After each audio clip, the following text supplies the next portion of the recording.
Muncul banyak narasi di media sosial ya bahwa Megawati yang melengsarkan Gus Dur. No, Gus Dur dimakzulkan dari kursi kepresidenan. Lalu ada yang menuduhkan cawe-cawe di mana? Bahwa Poros Tengah dan TNI waktu itu memang berusaha menghubungi almarhum Bapak Taufik Kemas untuk karena situasi negara tidak boleh dibiarkan tanpa pemimpin. Itu Pak Amin Rais itu sebenarnya sopo yo, gitu kan? Lo betul, saya nggak bohong. Narasi itulah yang mengagalkan Megawati menjadi presiden pada saat itu. Itu kan permainan politik, padahal sudah dijanjikan siapa yang menang pada waktu itu, itulah yang menjadi presiden. Harus tersedia uang 5 triliun rupiah. Teko endi kene gak nyolong. Ayo. Saya dilengsarkan secara politis. Secara hukum belum pernah dibuktikan saya bersalah. Jadi harus diluruskan sejarah. Jangan Gus Dur itu dianggap impeach. Apa dia? Korupsi tidak, melanggar konstitusi tidak. Itu betul-betul konspirasi politik. Wong saya tahu kok semua itu. Kalau dia bisa mengusahakan terpilih, maka dia hanya terpilih. Apakah bisa memerintah setelah itu masih menjadi pertanyaan besar. Halo kawan-kawanku, selamat datang kembali di Yuda BDHD, tentunya masih barengan sama Jub-Jub di sini. Dan seperti biasanya kawan-kawanku, jadi kali ini aku mau ngajakin kalian nih untuk mencari info-info menarik apa hari ini yang cocok banget buat dikulik. Dan seperti biasanya juga kalau aku ngomongin info pastinya ada sesuatu yang menarik yang pastinya cocok banget untuk kita kulik bareng-bareng hari ini ya. Dan tentunya ini ada kaitannya dengan PDIP. Terus kita coba tarik ke masa lalu yuk, ke masanya Gus Dur. Muncul banyak narasi di media sosial ya bahwa Megawati yang melengsarkan Gus Dur. No, perlu kalian kawan-kawan semua ketahui bahwa pemilu tahun 1999 PDI Perjuangan ini memenangkan suara terbanyak dan secara moral banyak yang mengharapkan Megawati menjadi presiden pada saat itu. Kenapa Megawati tidak menjadi presiden? Karena adanya gerakan Poros Tengah yang dipimpin Amin Rais yang menciptakan narasi bahwa perempuan tidak boleh memimpin Indonesia, bahwa perempuan tidak boleh menjadi presiden. Maka narasi itulah yang mengagalkan Megawati menjadi presiden pada saat itu. Tetapi apakah Megawati melengsarkan Gus Dur? Tidak. Gus Dur lengser dari kursi kepresidenan karena pada saat itu ada kasus Bulog dan konflik politik yang memuncak antara legislatif dan eksekutif pada saat itu. Sehingga Gus Dur dimakzulkan dari kursi kepresidenan. Maka kawan-kawan, mari kita jangan melupakan sejarah, mari jangan melencengkan sejarah. Merdeka! Siapa yang menjatuhkan Gus Dur dulu? Untuk memahami Anda harus memahami sejarah dan konstitusi kita. Jadi gini, tahun 99 itu PDI Perjuangan memenangkan pemilu legislatif ya dengan 33% suara lebih, pertama dalam sejarah Indonesia modern ya. Kalau zaman Orba mah 70% menangnya kan, pemilu sudah tahu hasilnya sebelum coblosan. Nah, pada waktu itu presiden belum dipilih langsung tapi masih melalui pemilihan di MPR. Kalau menurut kebiasaan seharusnya partai pemenang pemilu itu yang mendapat jatah jadi presiden seperti Golkar selama 30 tahun Orde Baru ya. Jadi seharusnya PDI Perjuangan. Tetapi kemudian Amin Rais beserta komplotannya bersama Golkar dan sebagainya itu menggalang yang namanya Poros Tengah sehingga Ibu Megawati gagal menjadi presiden. Begitu ya. Nah, lalu Ibu Mega akhirnya menjadi wakil presiden. Gitu. Terus apa yang terjadi? Setelah hampir 2 tahun ternyata Poros Tengah ini nggak happy sama Gus Dur. Ya. Kemudian mereka bermanuver untuk menjatuhkan Gus Dur. Di sisi lain Gus Dur juga melakukan perlawanan, hendak membekukan Golkar gitu ya. Pada saat itu ketua DPR-nya adalah Akbar Tanjung dari Golkar. Di sisi lain ada orang dekat Pak Gus Dur almarhum ya yang kita hormati itu dianggap mengganggu ABRI pada waktu itu ya, TNI ya, almarhum Pak Bondan Gunawan kalau saya nggak salah ya. Nah, lalu kemudian berkolaborasi untuk menjatuhkan Gus Dur. Di mana peran Ibu Megawati? Peran Ibu Megawati adalah karena secara konstitusi kalau ada apa-apa maka wakil presiden lah yang menggantikan presiden gitu ya, kalau berhalangan tetap atau dan lain-lainnya. Nah, saya ada di istana itu malam Gus Dur membuat dekret gitu ya. Jadi kita tahu persis apa yang terjadi di istana. Lalu ada yang menuduhkan cawe-cawe di mana? Bahwa Poros Tengah dan TNI waktu itu memang berusaha menghubungi almarhum Bapak Taufik Kemas untuk karena situasi negara tidak boleh dibiarkan tanpa pemimpin. Nah, akhirnya kan Ibu Megawati bersedia harus karena konstitusi mengharuskan beliau menggantikan presiden jika sudah tidak bisa melaksanakan tugasnya. Jadi ini sengketa antara kelompok parlemen Poros Tengah dan Golkar di sana bersama TNI pada waktu itu, sehingga waktu itu ada tank ditaruh di Monas mengarahkan moncongnya ke Istana Negara. Nah, jadi sekarang bilang yang jatuhkan Gus Dur siapa? Ibu Megawati. Yang bener aja loh. Oh, makan kebanyakan hoax gitu ya. Ibu Megawati wakil presiden yang mau tidak mau harus menerima itu. Pak Taufik Kemas juga menerima kelompok-kelompok yang tidak suka dengan Gus Dur dalam konteks bagaimana menyelamatkan negara. Ngerti nggak? Jadi tidak pernah ada konflik antara Ibu Mega dengan Gus Dur. Gitu, supaya jelas. Maka tanyalah orang yang mengerti. Jadi kalau ada yang bilang yang jatuhkan Gus Dur Ibu Megawati, pakai otak, cari informasi yang benar, ya. Tanya Amin Rais, tanya Akbar Tanjung, tanya siapa Panglima pada waktu itu, gitu. Jadi kitanya Ibu Megawati, PDIP hanya ketimpa konflik, gitu. Makanya pada waktu dekret besoknya sebelum Gus Dur keluar dari istana, itu beliau membubarkan parlemen dan membubarkan Golkar kan gitu tuh dengan dekretnya. Itu loh yang akhirnya gagal. Jadi jangan coba-coba lagi nyala-nyalain atau kaitkan Ibu Mega dengan pendongkran Gus Dur, itu tidak benar, oke? Bentar, ini ada menarik teman-teman. Soal seperti yang tadi aku sudah bilang ya, ini ada kaitannya dengan PDIP dan ada kaitannya dengan masa lalu. Kita tarik ke waktu kepemimpinannya Gus Dur, di mana waktu itu almarhum Gus Dur itu tidak menyelesaikan tugasnya sampai 5 tahun karena di pertengahan jalan itu ada pelengserannya Gus Dur gitu. Dan saat ini sampai detik ini kita kan sudah sering kali mendengar gitu ya penyebabnya. Bukan penyebabnya tapi orang yang melengserkan Gus Dur, bahkan itu disampaikan langsung oleh Gus Dur, 2 tokoh yang merupakan orang yang bisa dikatakan dalang di balik pelengserannya Gus Dur.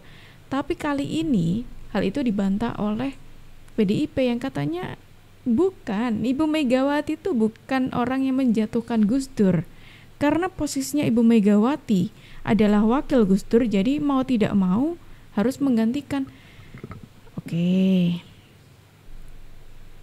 Oke lah, memang benar gitu, Ibu Megawati itu sebagai wakilnya Gus Dur. Terus ketika Gus Dur lengser, makanya kayak otomatis Ibu Megawati naik. Tapi apakah benar nih Ibu Megawati benar-benar tidak ada kaitannya dengan lengsernya Gus Dur? Dulu waktu mau reformasi, saya aja bilang sama Gus Dur, sama Mas Sultan. Saya belum kenal namanya Pak Amin Rais. Jadi saya tanya sama Gus Dur kan, itu Pak Amin Rais itu sebenarnya sopo yo? Gitu kan. Loh betul, saya nggak bohong. Pak Amin Rais juga belum kenal saya. Tapi kan demikian kejadiannya. Nah, itu kan permainan politik. Padahal sudah dijanjikan siapa yang menang pada waktu itu, itulah yang menjadi presiden. Nah, tapi kan pada waktu itu terus dibuat yang namanya, ini sejarah loh. Poros Tengah. Di situ kan bunyinya asal bukan Mega gitu kan. Terus akhirnya Gus Dur yang dijadikan. Lah saya kan ya nggak berontak, diem aja saya. Ya terserah aja. Tapi maksud saya itu kenapa sih? Kalau saya mau berontak tuh bisa loh. Anak buah saya tuh banyak. Sekarang aja buktinya ya saya nomor 1 lagi. Itu loh. Tapi saya jaga karena apa? Nanti tuh yang dampaknya itu bagi siapa? Ya bagi negara dan bangsa. Jadi ya Mbok, kalau sudah bikin aturan itu konsekuen. Kalau soal membanggakan diri kita sudah sering banget dengar dong ya. Di setiap kali pidato bahkan Ibu Megawati itu mengatakan gini-gini saya presiden loh. Gini-gini saya mantan wakil presiden gitu. Saya presiden kelima gitu. Kalau nyebutin gelar saya yang lengkap ya, pasti kalian sudah tahu lah. Dengan pidato-pidato Ibu Megawati yang sering kali membanggakan diri sendiri gitu. Dan kali ini Ibu Megawati mengisahkan katanya Ibu Megawati itu legowo di Pilpres 1999 demi menjaga keutuhan negara. Selalu seperti itu teman-teman ya. Coba kalian aja yang komentar, tulis pendapat kalian di kolom komentar ya. Nah teman-teman, kalau kita bicara soal Gus Dur nih ya, kita sembari menunggu komentar dari kalian, aku mau ngajak kalian balik lagi ke beberapa tahun yang lalu soal bocoran yang disebutkan oleh Gus Dur. Selain Gus Dur itu membocorkan siapa dalang di balik pelengserannya, Gus Dur juga memberikan bocoran bagaimana liciknya partai yang katanya partai besar ini. Sing rumiyin niku Rakernas Rapat Kerja Nasional PDI Perjuangan mutusaken tidak disiarkan untuk ngadepi pemilu 2004 harus tersedia uang 5 triliun rupiah. Teko endi kene gak nyolong. Ayo. Nggih jelas-jelasan mawon. Kabeh bangsane BUMN diporoti kabeh. Bangsa ini penakut karena tidak mau bertindak kepada yang bersalah. Saya dilengsarkan secara politis, secara hukum belum pernah dibuktikan saya bersalah. Yang bersalah bahkan pansusnya DPR. Tapi sesudah itu apa upaya yang Anda lakukan? Nggak ada. Sebab penakut bangsa ini. Kenapa Anda bilang penakut? Bangsa ini penakut karena tidak mau bertindak kepada yang bersalah. Tapi sekian tahun sudah berlalu, Gus. Untuk apa rasa penasaran, perasaan? Loh, saya nggak pernah itu terserah bangsa Indonesia. Saya itu memaafkan semua sampai istri saya marah kepada saya karena saya pergi ke rumah Megawati. Tapi kenapa Anda lalu ke Megawati kalau memang Anda marah dan kecewa? Saya nggak marah, yang mestinya marah itu bangsa ini. Mereka diem aja lah, kenapa saya jadi ribut? Saya nggak mau ribut. Baik, Gus Dur. Tapi disuruh memandang itu benar nggak bisa dong. Orang kan ada batasnya. Antara benar dan salah. Jadi yang benar dalam hal ini istri saya.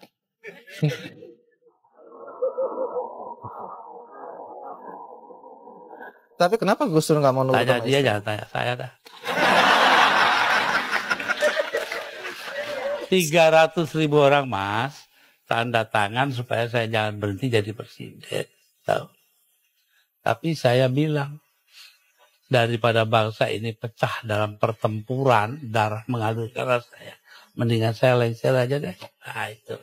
Tapi omongan ini kan dibilang omongan ngawur, Gus. Karena faktanya ketika Anda bilang nanti jutaan orang akan datang masuk Jakarta, orang-orang dari Jawa Timur. Begitu ditunggu-tunggu nggak datang. Saya yang nahan kok.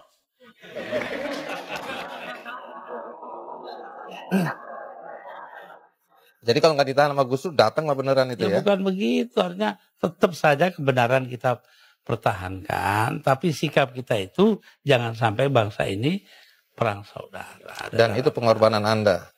Nah, bagi saya bukan korban, biasa aja.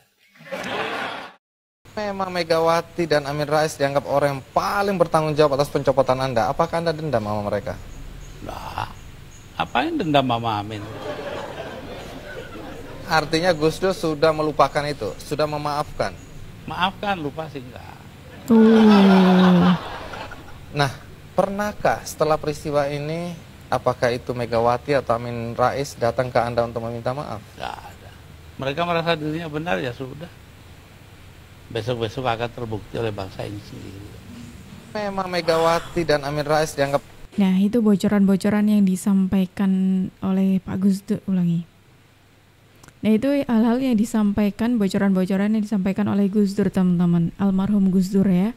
Ada beberapa hal, poin menarik, kayak contohnya Gus Dur membocorkan trik liciknya PDIP di balik Rakernas PDIP yang selalu megah seperti itu. Kemudian perpolitikan tanah air di bawah kepemimpinannya Ibu Megawati gitu. Terus kemudian tokoh dalang di balik pelengserannya Gus Dur. Ada poin menarik lagi di balik lengserannya Gus Dur, karena ada beberapa pihak juga yang menilai kenapa Gus Dur dilengserkan. Lah, orang tidak salah loh seperti itu. Tidak ada kesalahan yang dilakukan Gus Dur, yang jadinya bertanya-tanya dong tentunya, apa penyebab beliau ini dilengserkan. Gus Dur itu diturunkan, itu tidak melanggar konstitusi loh. Ya, saya luruskan sejarah, saya udah bilang Mahfud. Bukan karena melanggar konstitusi. Oh, saya bilang Pak Mahfud. Pak Mahfud itu kan yang kita terlibat, Anda sama saya kan terlibat di situ. Jadi harus diluruskan sejarah. Jangan Gus Dur itu dianggap impeach. Apa dia? Korupsi tidak, melanggar konstitusi tidak. Itu betul-betul konspirasi politik. Kok saya tahu kok semua itu. Saya tahu di dalam kok konspirasi politik. Ya harus diluruskan itu. Siapa yang menerima keuntungan itu? Ya silakan aja dilihat. Jadi jangan kita terus bilang Pak Jokowi ke sana. Nggak ada yang dilanggar Pak Jokowi. Apa yang dilanggar dia? Saya ngomong keras sedikit karena menurut saya jengkel lihat itu melanggar konstitusi. Konstitusi apanya? Itu yang ngomong-ngomong itu letak ke saya lah. Saya jawab itu. Tuh, itu yang disampaikan oleh Pak Luhut Binsar Panjaitan yang juga mempertanyakan, kenapa Gus Dur dilengserkan padahal tidak melakukan kesalahan?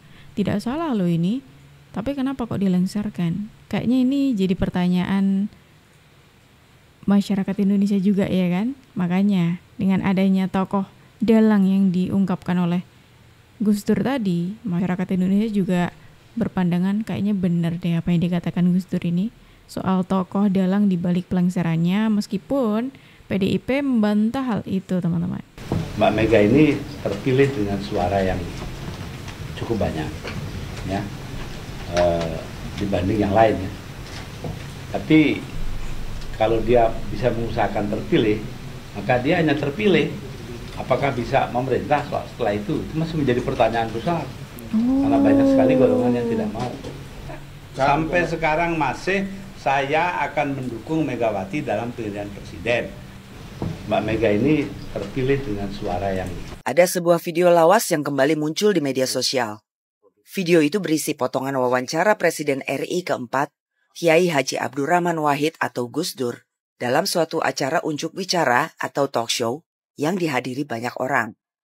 Di dalam video tersebut, Gus Dur menjelaskan pola kepemimpinan yang dianutnya saat menjadi presiden, lalu membandingkannya dengan pola kepemimpinan yang diterapkan Megawati Soekarno Putri ketika Ketua Umum PDIP itu menjadi presiden setelah Gus Dur. Gus Dur mengatakan bahwa kepemimpinannya menghargai kedaulatan hukum, sedangkan kepemimpinan Megawati tidak menghargai hukum, melainkan penyelesaian politik. Berdasarkan ucapan Gus Dur ini, para netizen pun menyimpulkan bahwa Megawati lah yang telah melengserkan Gus Dur secara politik, hingga ia bisa menggantikan cucu Hadratus Syekh Kiai Haji Hashim Asy'ari ini sebagai presiden. Anda ini kayak orang geblek. Nggak bisa bedakan kepemimpinan kok bilang begitu. Ya. Kalau Anda nggak bisa bedakan ya sudahlah sana. Ngapain sih ikut-ikutan di sini? Mau tahu? Kepemimpinan saya menghargai kedaulatan hukum. Kepemimpinan Megawati tidak menghargai hukum, melainkan penyelesaian politis. Itu sudah dibuktikan dengan melengserkan saya, manggil rapat di rumahnya di Kebagusan. Itu kalau mau tahu. Apa yang diucapkan almarhum Gus Dur sekian tahun yang lalu itu terlihat jelas hingga sekarang. Megawati sama sekali tidak menghargai keputusan hukum Mahkamah Konstitusi yang telah menetapkan Gibran sebagai calon wakil presiden, dan tidak menghargai keputusan Komisi Pemilihan Umum atau KPU yang telah menetapkan Prabowo Gibran sebagai pemenang Pilpres 2024. Wih, menarik nih. Sekarang coba aku pengen melihat komentar-komentar dari kalian semuanya teman-teman. Coba tulis pendapat kalian di kolom komentar ya. Dan teman-teman suku semuanya, terima kasih banyak karena kalian sudah menemani aku dari awal sampai akhir. Sayangnya kita harus akhiri dulu video kita hari ini sampai di sini. Tenang aja, besok insya Allah kita akan ketemu lagi kok. Jadi jangan lupa untuk klik tombol subscribe-nya supaya kalian tidak ketinggalan info terbaru dari kita. Aku Jub pamit undur diri dulu, sampai jumpa dan terima kasih.